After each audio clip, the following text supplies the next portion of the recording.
Salut tout le monde. Bonjour. J'espère que vous allez bien. Nous, ça ne va pas du tout. Ça fait 3 fois qu'on essaye de repartir un épisode. Il y a des jours, Des jours, ça ne va pas. Parfois, c'est un signe. Déjà, moi, des impôts. ouais. On va pas refaire toute la vanne, évasion fiscale. Voilà, on veut faire de l'évasion fiscale. C'est bon ou pas? Bref, du coup, déménagement aux îles Caïmans prévu bientôt. Assurément. Donc, c'est ça. Puis, il y avait quoi d'autre? Mois d'avril. Oui, mois Ouais. d'avril, anniversaire. Ouais. On Bref, on espère fait un que- résumé là en 3 lignes de tout ce qu'on a dit. Ouais. Ça fait 4 fois qu'on se répète. 3 ou 4 fois. Ouais, non, mais on va passer à autre chose. On va rentrer dans le vif du sujet à ce stade. Oui, à ce stade, ça ne vaut même pas la peine. On espère que vous, sinon, ça va bien de vos côtés. Et vous voyez, ça, c'est une démonstration de persévérance. De résilience aussi. Résilience aussi. Ouais. Du coup, on a essayé de changer de thème d'épisode parce que là, ça fait Passons à la suite. trop tôt. Mais non, blague à part, aujourd'hui, là, ce dont on voulait vraiment parler, on va parler français plutôt, c'est vraiment ce qu'on aurait peut-être voulu savoir dans le monde des entreprises, dans le monde du travail. Mais là, on parle vraiment du monde entreprise, genre corporate life et tout, les corporate jobs. Donc, vraiment les travails en entreprise, en grosse entreprise ou agence de marketing. Donc, qu'est-ce que c'est finalement d'être une corporate girly? Et ben, c'est pas tous les jours tout rose. Nous l'avons appris à nos dépens. À nos dépens.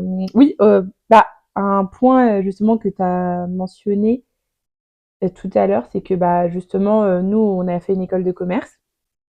Et je trouve que ce qu'on t'apprend en école de commerce versus quand tu arrives sur le marché du travail, c'est quand même différent. Et justement, tout à l'heure, j'écoutais un autre podcast qui parlait d'un sujet similaire.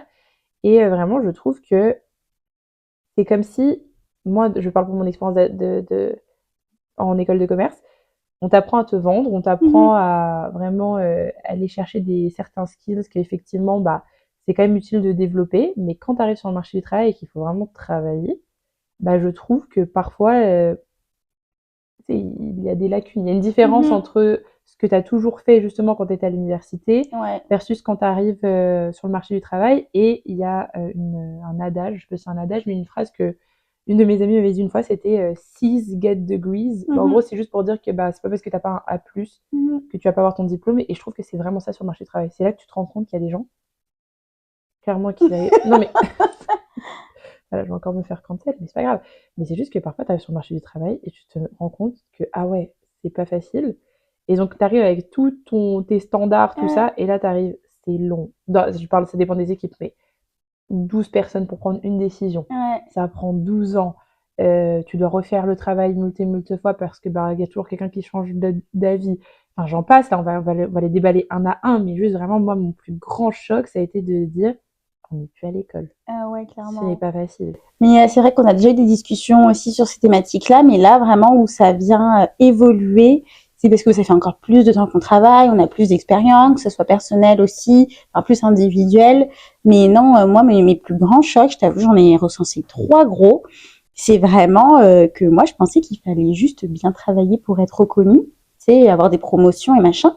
Et je me rends compte qu'en fait, non, c'est pas que ça, et qu'il y a un vrai jeu un peu politique qui rentre aussi là-dedans, dans le sens où, tu sais, il faut que ton boss aussi, je pense, t'apprécie un minimum, que tu connaisses un peu les autres gens de l'entreprise un peu plus haut placés, parfois, tu sais, que vraiment, mais what the fuck? Moi, je suis juste là en mode, mais la personne travaille bien et elle mérite. Mais en fait, c'est des petits jeux parfois, et aussi, parfois, ça arrive aussi, par exemple, que tu travailles super bien et tout, mais là, il rentre une nouvelle personne, je dis n'importe quoi, peut-être qui a plus d'expérience, ou à qui ils ont dit, bon, on t'embauche à ce poste-là, mais on donnera une promotion, parce que on va tester un peu, t'en sais rien de ce qui s'est négocié aussi avec les autres. Donc, en fait, ça crée toute une dynamique de contournement, de machin, alors que toi, comme tu disais naïvement, à l'école, on te dit, si tu travailles bien, t'as une bonne note, t'es récompensé. Et c'est puis, ça. Voilà. Alors qu'en fait, dans la vraie vie, mais c'est pas du tout. Parfois, ça joue aussi à l'ancienneté, alors que la personne qui est ancienne est nulle, par exemple. Enfin, ça n'a aucun sens, quoi. Ah ouais, ça, je pense que c'est un truc... J'ai eu de nombreuses conversations, justement, à ce sujet, parce on se rend compte aussi qu'il y a un gros clash des générations sur le marché du travail actuellement, et on ne se comprend plus. On ne se comprend vraiment plus entre, justement, des personnes qui...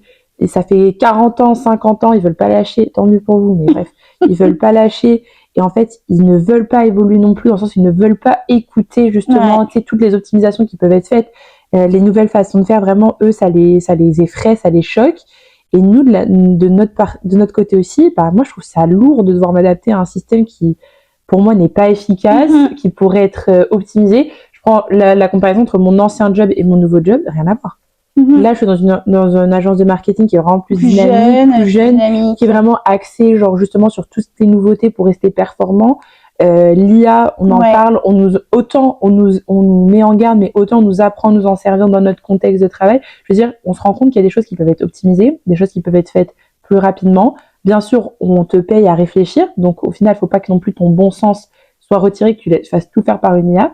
Mais je regarde par exemple dans l'ancienne entreprise à laquelle j'étais, les listes d'employés étaient sur Word. Ah oui, non mais... Et quand je les ai mis sur Excel, déjà, c'était une innovation. Attention, on n'a jamais fait comme ça. Voilà quoi.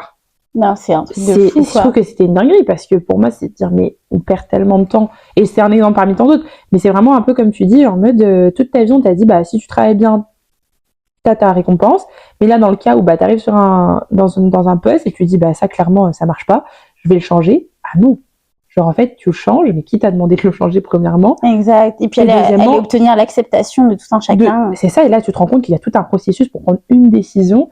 Il y a 12 personnes qui sont impliquées. Après, je pense que ça dépend des organisations. En tout cas, moi, ça a été mon expérience. Et ce qui est bien, c'est que moi, je peux vous donner 2 expériences. Une expérience où ça s'est super mal passé, et une expérience où ça se passe super bien. Comme ça, au moins, moi, je vous avoue que mon entrée sur le marché du travail, j'ai dit, OK, c'est donc ça la vie.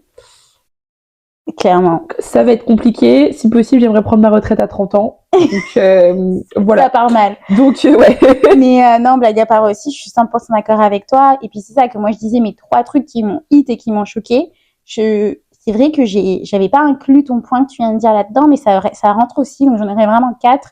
Je suis d'accord avec ça. Et comme je disais aussi, mais c'est ça, en fait, il suffit pas juste de bien travailler pour être reconnu. Tu sais, il y a plusieurs petites politiques internes, dynamiques de pouvoir vraiment apprendre en compte. Et c'est ça qu'on t'apprend pas du tout à l'école. Et si t'es pas un peu smart, je trouve que tu peux mettre du temps à le concevoir.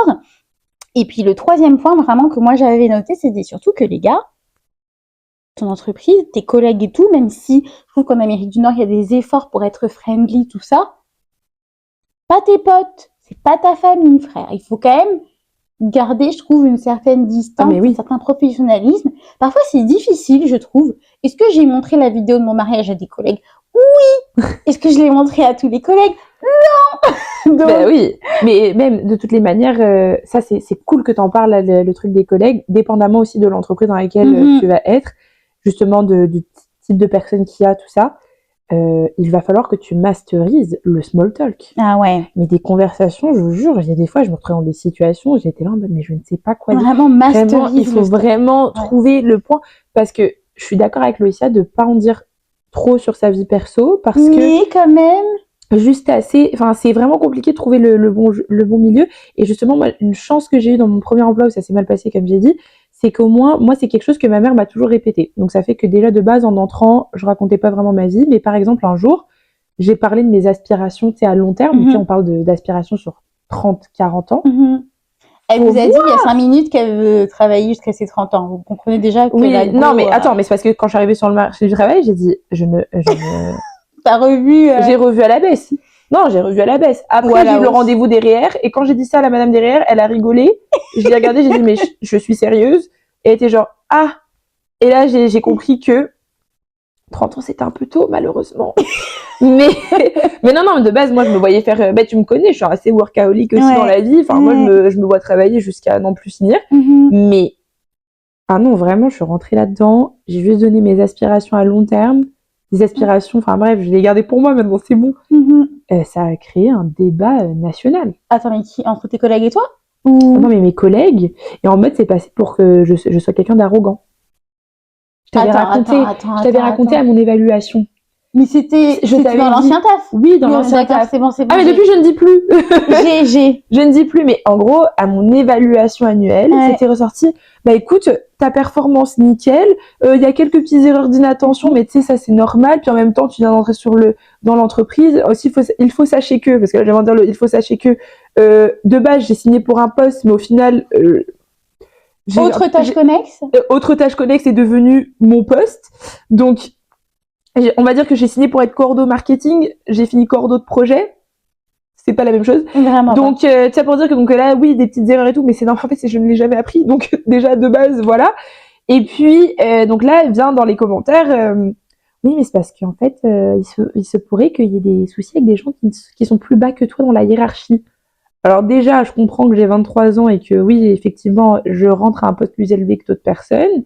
Et que bah moi, vu qu'on me demande de manger mon lunch avec mes collègues, parce que sinon ça passe mal, ben, tu m'excuseras si je suis en train de manger et qu'on parle d'aspiration, on parle de trucs, et je t'explique juste que bah moi plus tard, bah clairement je veux faire de l'oseille et que j'ai envie d'avoir des investissements à droite à gauche et que j'ai envie d'être directrice de quelque chose dans une certaine marque, dans une certaine entreprise. Elle passe un appel à candidat, enfin à être oui, prise sur un poste là. D'ailleurs, si vous voyez mon truc, donc bref, donc j'explique un peu rapidement, tu vois, mais tu sais, je parle avec c'est horrible ce que je veux dire, mais des grandes daronnes, là, je te parle pas de, je parle avec des grandes daronnes, elles ont leur vie et tout, donc je comprends même pas en quoi, moi, ma vie les impacte de la même manière que moi, qu'est-ce que je m'en fous que ton but, ce soit d'avoir 12 gosses, puis 5 chiens et une maison, enfin, c'est ton souci, je veux dire, moi, je suis contente pour toi si tu l'as pas. Là, tu vois, il y a de l'émotion qui vient. Mais bref, c'est pour dire que moi, je dis juste ça parce que déjà, on me demande d'aller manger avec les gens, alors que moi, je pourrais regarder ma série Netflix tranquille. Donc de 1, tu me forces à parler avec les gens. De 2, c'est ma pause lunch. De 3, on se retrouve avec des conversations, mais t'as peur, genre vraiment qu'est-ce que je m'en tape. Et 4, je donne mon point de vue parce que je me dis bon bah tu sais quoi, je vais m'intégrer machin. Et je me fais dire 6 mois plus tard, ouais t'es quand même arrogante avec les gens plus bas que toi dans la hiérarchie. Mais ta mère la grande table basse. Non mais attends. Oui, mais attends, donc en fait, il faudrait que les émotions sont encore là. Elles sont là, mais là, t'es en train de m'énerver. Parce que elles sont là, les émotions. Ce sujet m'énerve parce que moi, je m'en tape de ce que mon collègue, il veut faire. Genre, mon collègue, vraiment, il se lève de moi, il me dit, moi, mon but, en ce moment, je vous avoue que j'ai réfléchi aussi, c'est d'aller au Pérou élever des chèvres, mais tant mieux pour toi. Tant mieux pour toi, grand bien t'en fais, ça ne me concerne pas. Et je trouve que, justement, quand t'es à l'école, bon, bah, t'es là, tu parles avec tes potes et tout, enfin, tu sais, vous faites, enfin, je me souviens très bien. On se disait, ok, quand on va graduer, qu'est-ce qu'on va faire? Chacun a ses plans. Il y en a un, il veut partir en backpack, je sais pas trop où. Il y en a un, il veut faire ça, machin et tout. Mais tant mieux pour nous tous. Je veux dire, je me suis jamais dit, ouais, je suis jalouse parce que lui, il est parti en backpack et pas moi. Enfin, je veux dire, to each their own. Là, t'arrives sur le marché du travail, tu te dis, ok, je veux juste avoir une conversation banale, parce qu'on s'entend, pour moi, c'est banal comme conversation. Et ouais, t'as parlé du travail, quoi. T'as quand même resté dans le cadre professionnel, quoi. C'est ça. Et en plus, le pire, c'est que mes aspirations n'avaient rien à voir avec l'entreprise dans laquelle j'étais. Exact. Donc, c'est même pas comme si je venais pour le poste de quelqu'un. Et puis, si t'as suivi le truc, c'est que dans la hiérarchie, techniquement, je suis au-dessus ou quasiment, genre, tu sais, on est similaires. Donc, exact. En mode, enfin, vraiment, je viens même pas pour ton poste à toi. Eh ben non. Ça a été pris comme de l'arrogance. Donc j'ai été m'excuser, hein, bien évidemment, parce que au final, ça c'est un truc que j'ai appris en corporate, c'est que parfois ma belle va t'excuser. Ça vaut mieux, ça vaut même pas la peine de rentrer dans le débat ou de essayer d'expliquer le raisonnement. Et depuis, je vous avoue que dans mes conversations de lunch, on va s'arrêter à oh il fait beau, il ne fait pas beau, oh vous avez vu à la télé ce qui s'est passé, et c'est tout. Et la conversation vole pas haut, et c'est pas grave. Tu sais quoi? C'est pas grave, j'ai mes potes pour avoir des débats. Regarde, j'ai Lolo, j'ai le podcast. J'ai Jen, généralement, que j'appelle 12 fois par semaine. On a ce qu'il faut. Genre, pour avoir des grands débats philosophiques. Mais clairement, je ne fais plus ça à la table du déjeuner. Donc, bref, en fait, ça revient à un conseil, une conclusion. On évite de parler de trop ses rêves, on évite de parler trop de politique, on évite de parler trop de religion, on évite de parler de sujets interpersonnels, de ses couples, tout. Ouais. Ne parlez pas. Bon, moi, j'ai quand même dit que j'allais me marier parce que j'ai pris 2 mois de vacances. Enfin, bon, bref, en gros, non. J'ai pris 1 mois et demi. Mais il y avait 2 semaines de vacances. Bref, je suis partie pendant 2 mois. Il fallait bien que je dise où je suis. Mais ça s'arrête là. J'ai une anecdote. Ça s'arrête par là. C'est vraiment pas drôle, mais il y avait, justement, j'ai une collègue un jour. Donc un jour, elle arrive en mode, oui, je suis fiancée, blablabla. En fait, quelques semaines, mois plus tard, je sais pas, moi, vraiment bouffonne que je suis, justement, dans une recherche désespérée de small talk. Vous voyez ce que vous nous faites faire? Recherche désespérée de small talk, là, tu sais, genre à côté de la machine à café, alors qu'on peut aussi faire ça en silence. Enfin bref, je lui dis, ah, du coup, les préparatifs, ah, bah, ça a été annulé. Voilà, donc tu dis ça de bon matin à 9h, tu vois, ça part ta journée. Là encore, j'ai encore passé par la meuf aigrie, arrogante. Ça pique. Donc, comment vous dire que voilà, maintenant, je dis juste, est-ce que ça va? Oui, non. Et encore, hein, dans certaines cultures, ça va, c'est considéré comme intrusif. Je n'en peux plus. Je te jure. Je ne suis pas faite. Moi aussi. Je suis pas faite pour ça. C'est ce qui m'est arrivé quand je suis rentrée en France. Là, je sais plus à qui j'ai été. Je sais plus où j'étais. Je suis retournée à la mairie ou je sais plus. Et j'arrive et je dis à la dame, bonjour, ça va bien? Genre, ramène un peu comme ici, tu vois. En France, il me regarde trop mal. Comme si je avais demandé de me donner son code de carte bleue, quoi. Genre en mode tellement personnel, mais quelle question. Mais je trouve que les Français, on est des gens aigris pour de bonnes raisons. Exact. Parce qu'à chaque fois que je rentre, je me dis, ah ouais, c'est vrai qu'on est aigris. Exact. Et je te jure. Excusez-nous d'être sympa, dire bonjour, ça va bien. Et je m'en fous de sa réponse. Oui, c'est juste ça le pire.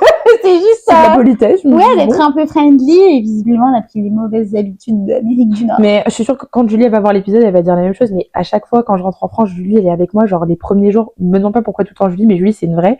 Elle est toujours avec moi pour mes premières courses des jeux des premiers jours. Et à chaque fois, je dis bonjour, ça va? Et à chaque fois, Julie, elle me dit, Irène, t'es plus au Canada. Arrête de faire ça. Et je suis genre, ouais, c'est vrai. Ou même, tu sais, dans les boutiques, je vais genre, non. Et là, je vais tutoyer sans faire exprès. Ouais. Et là, Julie, elle me regarde en mode, Irène. Et là, je suis genre, non, mais oui, c'est très difficile. J'ai l'impression qu'après, je sais plus comment parler parce que pareil, nous, avec nos clients, on est direct, salut, ça va bien, etc.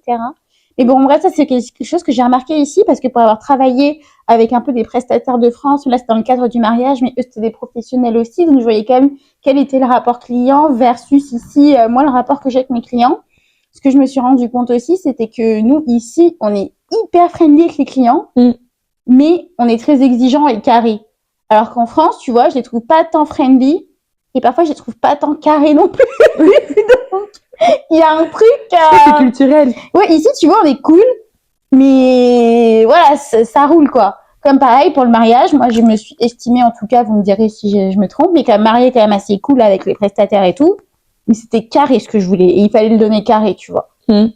Ou peut-être que ça entraîne de la confusion. On s'est dit. Mais je pense que c'est une histoire aussi de culture, je pense, parce que maintenant qu'on habite ici au quotidien, c'est de la même manière où, tiens, autre point qu'on m'a pas prévenu quand tu rentres en entreprise, les politiques d'entreprise. Je donne un exemple de politique d'entreprise, vous allez comprendre ce que je veux dire. Nous, en France, en plus, j'ai fait le cours de management interculturel, donc ça m'a servi, tiens.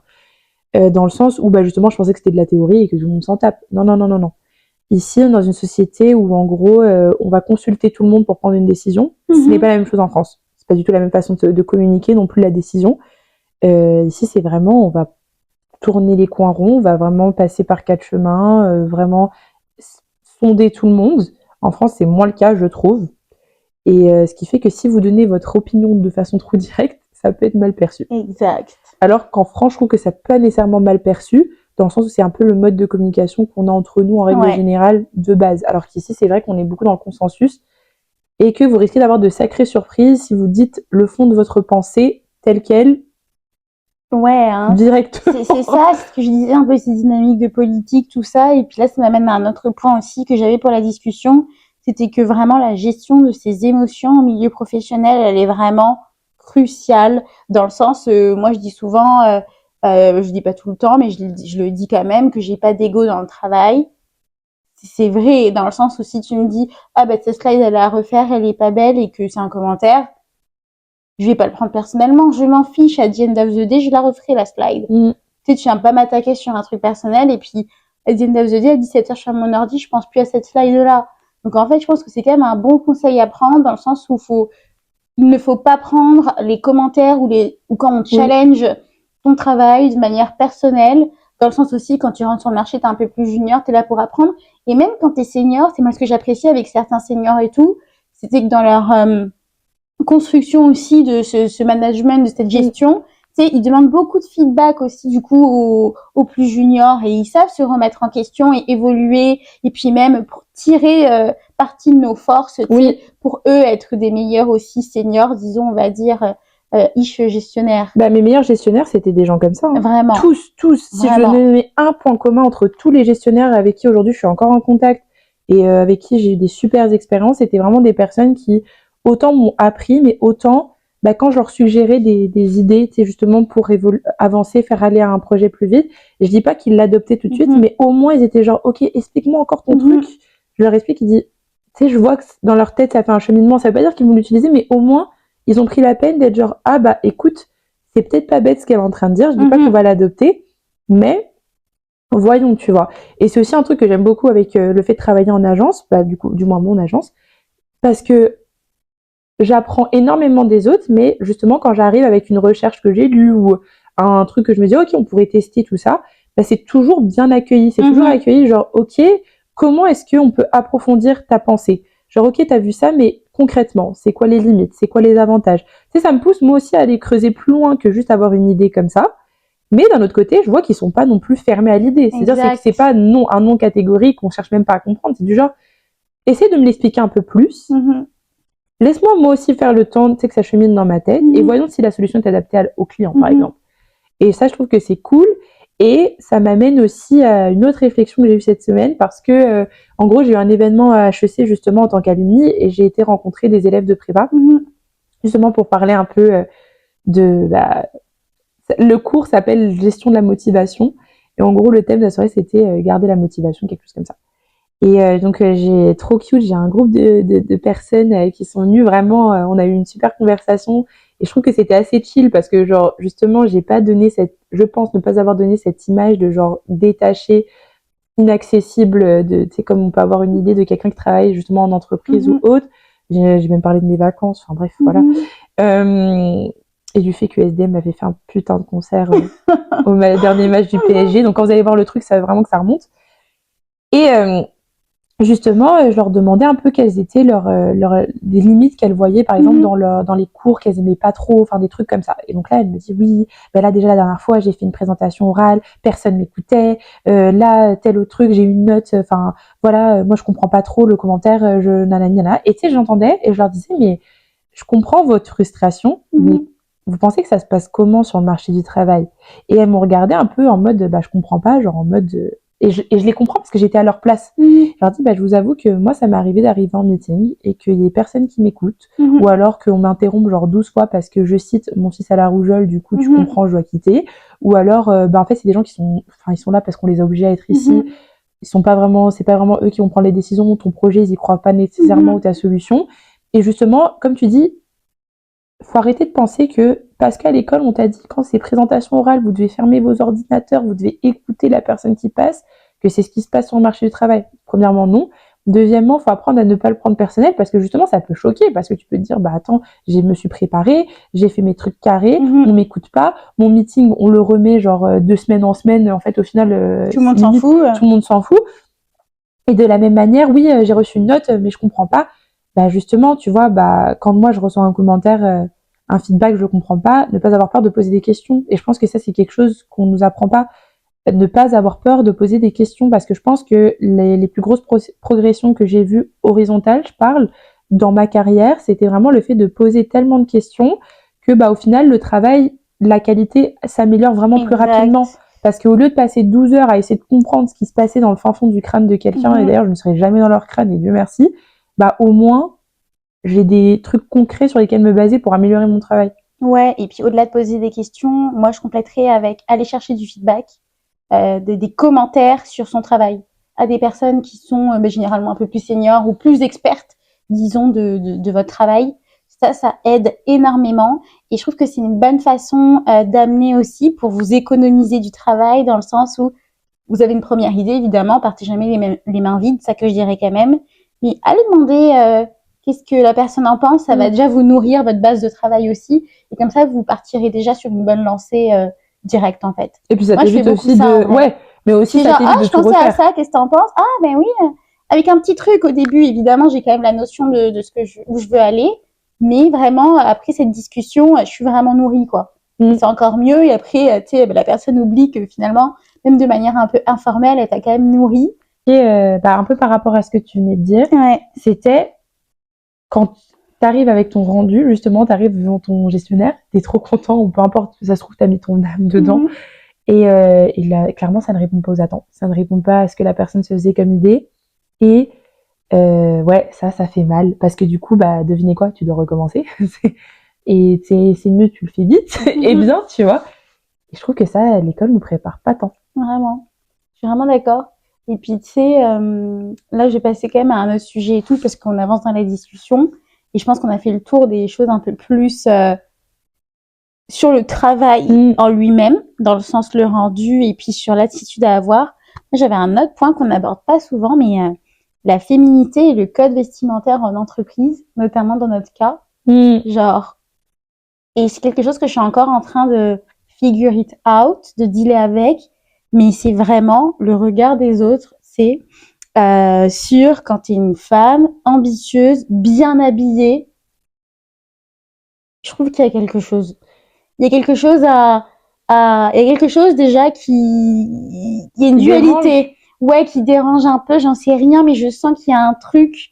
Donc, tu sais, et puis de l'autre côté, toi, tu veux vraiment pleinement l'assumer, être pleinement bien et tout, mais tu veux pas en faire trop non plus. Mais à un moment donné, si tu veux être dans ton rôle, et puis c'est en étant dans le rôle que tu l'incarnes, mais il y a une dualité là à trouver ça. Je sais pas comment c'était dans ton ancienne entreprise et dans celle-ci, mais il y a quelque chose.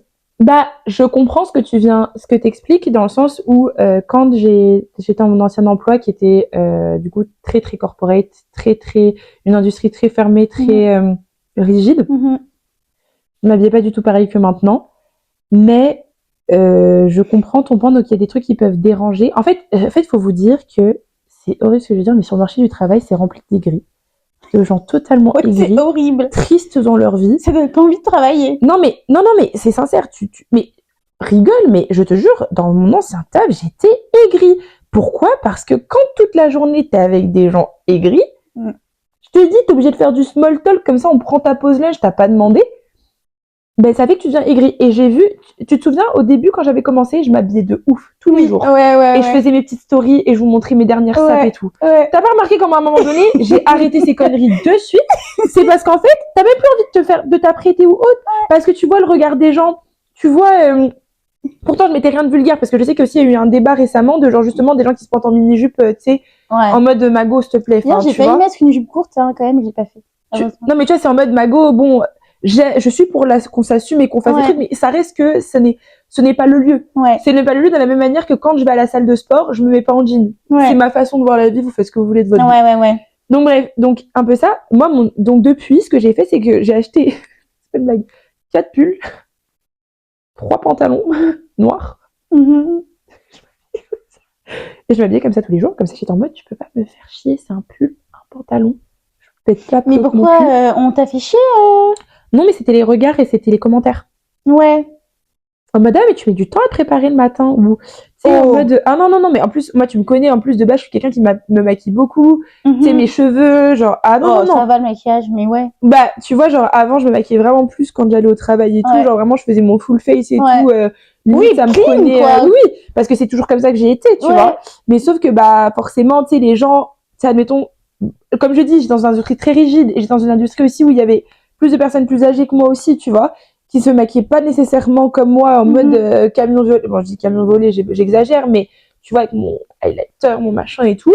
Et pour moi, c'est pas indécent dans le sens où c'est comme ça que je suis, et c'est pas vulgaire dans le sens où, et quand bien même en fait, si j'ai envie de mettre du fard à paupières, je mets du fard à paupières. Mais ce que je veux dire, c'est que j'en faisais pas trop.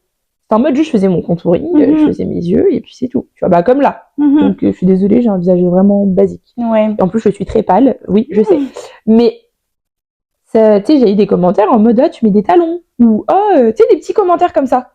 En mode, tu sais, ça a l'air anodin. Bizarre, hein. Ça a l'air anodin, mais non. Bizarre. Mais ces commentaires, ils venaient de femmes. De femmes, et puis bizarrement,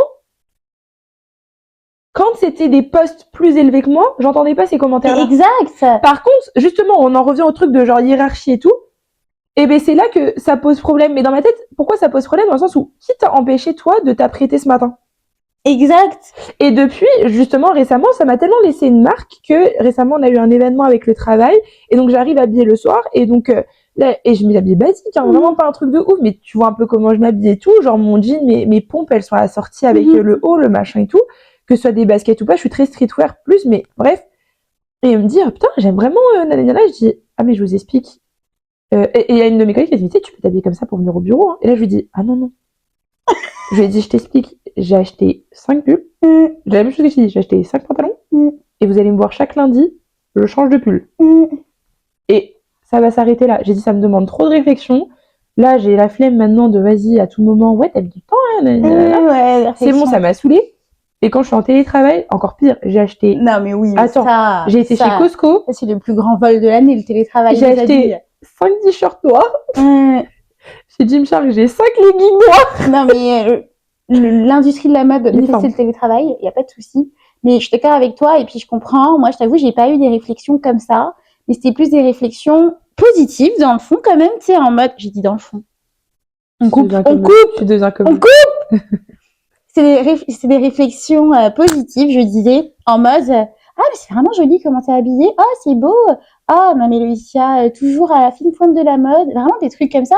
C'est positif, mais en fait, Après, ça me fait douter en mode, mais est-ce qu'on croit que je m'habille plus, que je travaille bien ou je sais pas, c'est con, mais c'est trop bizarre. Mais je me dis aussi, qu'est-ce que ça veut dire après de moi? Mais moi, j'aime bien m'habiller, tu vois. Et puis, c'est approprié dans ce travail. Tu vois, je vais pas arriver, comme tu dis, en leggings et en gros pull, alors ça, que non, quand même, pas le ce qui est attendu, c'est que tu mettes une chemise peut-être et un pantalon, tu vois. Oui, bah, quand j'ai mes présentations et tout, of course, une veste, exact. Mais du coup, c'est ça que ça me fait m'amener en mode, moi, j'aimerais plus arriver je pense que ça va venir encore avec l'expérience et tout. Et je vois déjà que ça commence à évoluer. Mais tu sais, quand je porte une tenue, je l'assume et je suis grave contente. Et quand on me dit ça, je suis là, ouais, merci, et that's it. Et que je me pose plus de questions. Mais tu vois, justement, le commentaire de genre, tu sais, à la fine pointe de la mode ou des trucs comme ça. Bah, moi, par exemple, oui, j'avais des commentaires comme ça, mais la façon dont c'était dit, je savais pas si c'était un vrai compliment ou si c'était une remarque. C'est pour ça que je te dis, genre, parce qu'après, il y avait des phrases, j'étais en mode, bah, je comprends pas l'ADA, tu vois, en mode, parce que aussi, ce que tu oublies, peut-être, c'est que, bah, par exemple, la façon dont tu t'habilles, ben, moi, c'est comme ça que j'ai été éduquée, la façon dont tu te présentes, la façon dont tu t'habilles. Comme dirait ma mère, tu peux mourir de faim, mais tu dois toujours être propre sur toi, tu vois. Non, mais tu dois toujours être propre sur toi. Mes parents, c'était pareil. Et puis même, je te dis, mon éval, à un moment donné, j'ai eu un commentaire.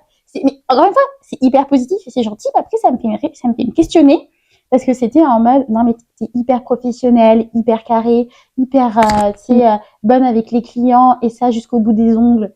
Parce que, tu sais, j'ai toujours les ongles faits, mais du coup, ils le savaient tout, mais, tu sais, parfois, quand j'écris et je tape sur mon clavier, ça fait parfois aussi grave de bruit, donc on en rigole. Et du coup, je me suis dit, qu'est-ce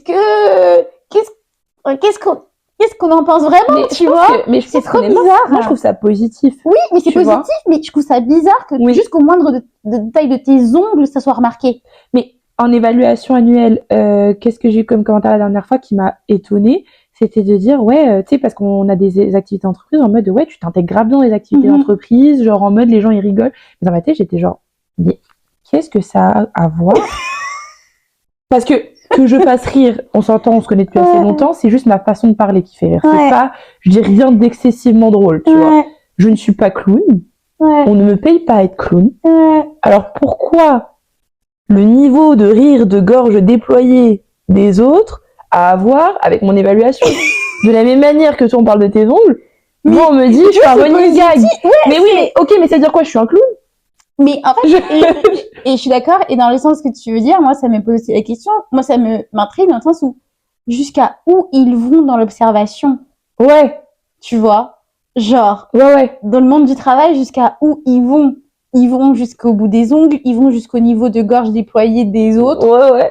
Tu vois? Donc c'est ça aussi qu'il faut avoir à l'esprit. Je dis pas qu'il faut être parano et voilà. Moi, je dis c'est des trucs positifs, ça m'a pas vexé ou quoi. Et c'est vrai, ça m'a amené à me re-questionner sur, ok, j'ai des tenues qui se font un peu remarquer, que moi j'adore, que je trouve belles, que je vais continuer à porter. En revanche, j'ai envie de l'assumer pleinement et pas douter de moi sur ça. Ça sera encore plus beau d'ailleurs. Mais voilà, c'était un enjeu que je voulais vraiment amener. Et tu m'as vraiment confirmé ce que je pensais, alors du coup. Non, mais genre, je pense pas que, je pense que ça dépend de qui l'observe, parce que de la même manière, moi, quand je vois quelqu'un qui est super bien habillé, je dis juste, oh, je trouve que t'es bien habillé. Je suis d'accord avec toi, mais après, tu sais, je trouve qu'en tant que femme aussi, c'est quand même un enjeu auquel moi, je commence à de plus en plus prêter attention, dans le sens où, tu sais, quand je vois souvent ce qu'on dit des premières dames, on parle de leur tenue. Mais les premières dames, les chanteuses, les rappeuses, les présidentes et les ceci, on parle de la couleur de leur blazer. Mais même les athlètes, Voilà. Donc c'est pour ça qu'à un moment donné, tu vois aussi, moi j'ai pas envie que ça vienne débalancer le travail, tu vois. Donc c'est pour ça qu'il faut quand même toujours. C'est difficile de trouver ce juste équilibre, mais moi j'en ai rien à foutre qu'on note la couleur de mon vernis, tu vois. Je veux qu'on me dise ok, mon travail, c'est ça pour le prochain niveau. That's it, that's all. Après, je pense qu'il faut aussi composer avec la société dans laquelle on vit. Et je pense qu'effectivement, en tant que femme, ta tenue vestimentaire, que tu veuilles ou non, aura un impact. Mais peu importe le domaine. Il faut qu'elle soit belle. Mais peu importe le domaine si tu y penses. Ouais. Parce que aussi, le nombre de fois où j'entends des commentaires sur les tenues des gens à la salle de sport, c'est pas sur les mecs. Et je comprends pas parce que pourtant, il y en a, ils savent pas s'habiller. Et c'est mon point de vue, encore une fois. Mais de la même manière, sur le marché du travail, c'est fou. Comme tu dis, oui, tu sais, les commentaires et tout, moi, ce que j'aurais à dire, c'est du moment que tu es à l'aise dans ta tenue. Ouais. Mais justement, c'est cet enjeu-là qui, moi, en tout cas, parfois me fait être mal à l'aise. Mais non, je lutte pour rester à l'aise et l'être encore plus parce que je sais que c'est carré et que j'aime ma tenue. Oui. That's all. et l'assumer, pas me dire, ah, c'est peut-être un peu trop. Non, c'est pas trop. Non, je suis d'accord avec toi. C'est ma petite réflexion personnelle, là, on est là pour parler. Mais oui, mais en fait, si on peut le synthétiser, c'est de dire, en fait, sur le marché du travail, tout compte. Ouais. J'ai envie de te dire, tout compte. Et puis, je parle aussi pour mes collègues aux cheveux frisés, ça compte aussi, sachez-le. Ouais, c'est difficile. Et c'est difficile parfois, mais je trouve ça l'avantage, c'est que je trouve que les mentalités évoluent aussi, et je me sens de moins en moins contrainte à lisser mes cheveux ou plaquer mes cheveux quand j'ai un meeting important et tout. Alors qu'avant, pas que je ressentais la pression, mais un peu. Tu sais, c'est en mode, oh, c'est drôle tes cheveux, ou non, mais c'est ça, original, tu vois. ça, c'était, j'allais dire un nom, n'importe quoi. Ça, c'était plus à l'école, comme tu disais, dans les anciennes mentalités. Dans ton ancien taf? Fallait quitter plus tôt, pardon. Non, mais écoute, pardonnez. J'étais sur le comité diversité et inclusion, on était 2 noirs et demi. Ouais. C'était pas facile. Ça, ce sera un autre épisode à part entier, parce qu'il y a des trucs à dire. Mais tu sais, genre, les commentaires, moi, je les compte plus, tu vois. Mais après, ça m'a jamais empêché de me dire, je vais y aller avec les cheveux bouclés. Genre, non, c'est clair. Mais c'est vrai que je ressens moins de moins en moins. Tu sais, le besoin de devoir me lever à je sais pas quelle heure avant un meeting client pour lisser mes cheveux. Genre, non. Genre, je pensais. Après, bon, on en reparlera après. Mais ton ancien taf, je pensais pas que c'était à ce point. On en reparlera. Mais non, pour finir cet épisode-là et pour conclure aussi, moi j'avais surtout un point que je voulais aborder, c'était surtout que parfois aussi, quitter un job, c'est parfois difficile mais nécessaire. Et quand vous le sentez, je pense que vous le sentez pas pour rien. Je pense que les burn-out, on pourra en parler, en reparler, mais ça c'est vraiment quelque chose qui peut vous nuire définitivement. Parce que faire un burn-out, ça te fragilise pour le reste de ta carrière. On est quand même jeune. Il peut y avoir des milliards de raisons de faire un burn-out. Donc, je pense que c'est pour ça qu'il faut être très vigilant personnellement à ces signaux-là et ne pas les prendre à la rigolade parce que ça peut vous déstabiliser pour le reste de votre vie, quoi. Et puis, ça va être long, la vie, quoi, si on la vit comme on veut la vivre. Oui. Donc, mais je pense qu'on peut s'investir dans son travail. Puis, genre, moi, je suis vraiment fière de me dire, OK, je m'investis à fond, tu sais, dans mon travail, mais pas au détriment de ma santé, dans le sens où, je sais que, par exemple, moi, j'aime vraiment aller m'entraîner. Donc, quand je coupe, je vais m'entraîner. Et c'est un non négociable. Et je pense que de garder ces petits non négociables, je sais pas si pour toi, c'est de la peinture ou autre, c'est important de les garder parce qu'au final, ça nous permet de vraiment couper avec le travail. Et après, quand tu rentres chez toi, t'es tranquille. T'as la tête qui est ailleurs. T'es plus en train de penser justement à ta slide que t'as raté ou autre. Et puis même, genre, comme tu disais, ne pas prendre personnel, ça aide aussi, je trouve, dans ce sens de éviter le burn-out, éviter... Ouais, et puis at the end of the day, c'est pas la boîte de vos parents, peut-être que parfois ça l'est, mais moi, comme je dis souvent aussi, on sauve pas des vies. Bon, ceux qui le font, voilà, félicitations. Courage. Et puis, je parle pas pour vous, mais ceux qui ne le font pas, on sauve pas des vies. Je pense qu'il n'y a pas d'urgence, les choses peuvent attendre parfois. Ça, c'est vraiment à prendre avec du recul, et c'est pour ça que moi aussi, le télétravail, parfois j'ai un peu de mal, que je suis redevenue un peu dans l'esprit d'aller au bureau, parce que quand je suis chez moi, j'ai vraiment envie de couper, quoi. Genre, je suis chez moi. Mais je pense qu'après, tu sais, dans ça, il faut aussi un peu trouver ce qui nous convient et ce qui... Oui, c'est sûr. Parce que je pense que par phase de vie, l'un peut plus nous convenir que l'autre. C'est sûr. Mais je pense aussi que moi, ce que j'aime du bureau, c'est que moi, en tout cas, je m'entends super bien avec mon équipe maintenant. Ouais. Je m'entends super bien avec les gens de mon entreprise. Donc amen. Oui, vraiment amen. Donc du coup, c'est vraiment cool d'aller au bureau parce que vraiment, je me dis, ok, ça va pas être une source d'angoisse. Tu vois, justement, on parlait du small talk et tout. Je trouve que on a à peu près tous les mêmes centres d'intérêt. Donc, tu sais, généralement, tu sais, à midi, ça va être des bonnes conversations. C'est en mode, ok, toi, t'as été où en vacances la dernière fois? Ok, moi, je vais aller là. Tu sais, je donne un exemple. Oh, ok, toi, tu recommandes quoi? Toi, t'as mangé quoi ce week-end? Enfin, tu sais, c'est des petits small talk, mais c'est quand même cool. Genre, en mode, c'est bonne ambiance. On parle pas de travail. Ouais. On parle pas de genre, ta hanche, il faut la faire remplacer. Enfin, je veux dire, je comprends, ça peut arriver, mais je suis peut-être pas la bonne personne, tu comprends? Donc, non, je pense que, j'essaie de penser à quelque chose d'autre que j'aurais bien aimé savoir avant de rentrer, mais hormis ça... Non, je pense que ça fait quand même le tour, et puis je pense que on va encore en apprendre. Oui. Donc voilà, vraiment. Je pense qu'on aura l'occasion d'en rediscuter. Je pense que oui, puis d'ailleurs, si vous avez des expériences d'horreur, envoyez-les nous. Ou des bonnes expériences aussi, en fait. Bref, sur ce, c'était tout ce qu'on avait à vous partager aujourd'hui. Oui. Écoute, encore un épisode très enrichissant. Exact. Avec ou pas de générique. En tout cas, il y en aura un qui est un peu plus court et un peu plus dynamique, mais qui sera enregistré. Non, en vrai, abonnez-vous à notre chaîne YouTube. Ouais. Abonnez-vous à notre Apple Podcast. Exact. Liker, commenter, partager. Et surtout, le compte Instagram aussi à follow. Oui, s'il vous plaît. Ça serait cool. Et liker nos reels. On met beaucoup de temps, beaucoup d'énergie, beaucoup d'amour. Ouais. Bonne semaine, à bientôt.